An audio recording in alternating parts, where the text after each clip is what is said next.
গার্ডারটা যেহেতু একটা বিমের মতো, যে কারণে এগুলাকে বিম ক্যারিয়ারও বলা হয়। এই গার্ডারের ফেস গার্ডার এখনো কাস্টিং করা হয় নাই।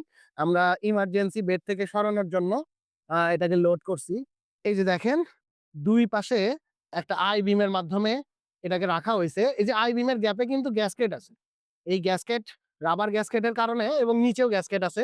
গ্যাসকেটের কারণে কিন্তু ওই জায়গাতে গার্ডারটা নষ্ট হয়ে যায় না। এই যে মুভ করার সময় বা লোড করার সময় ওই জায়গাতে দেখা যায় যে ওই জায়গাতে স্পলিং কংক্রিটটা স্পলিং হয়ে যাওয়ার চান্সেস থাকে। তো এই গ্যাসকেটটা দিলে স্পলিংটা আর হয় না। এই পাশে কিন্তু ওইরকম আই বিম নাই। এই পাশে যা দেখতেছেন ওই পাশেও কিন্তু সেইম।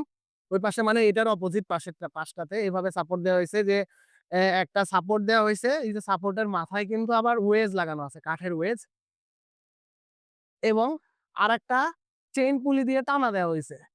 এই যে দেখেন, এই সেম এই পাশটাতেও এরকম একটা ব্যাপার আছে।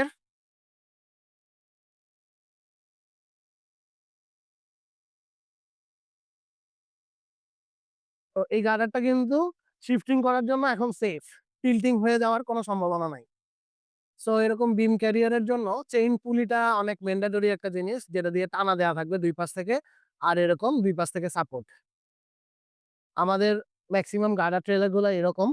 আমরা এভাবে করেই গার্ডার ট্রেলারে গার্ডার গুলা শিফট করি। এই গার্ডারটা এখনই ইরেকশনে যাবে না। যেহেতু দেখতেছেন ফেস গার্ডার কাস্টিং করা হয় নাই। আমরা ফেস গার্ডারটা কাস্টিং করব।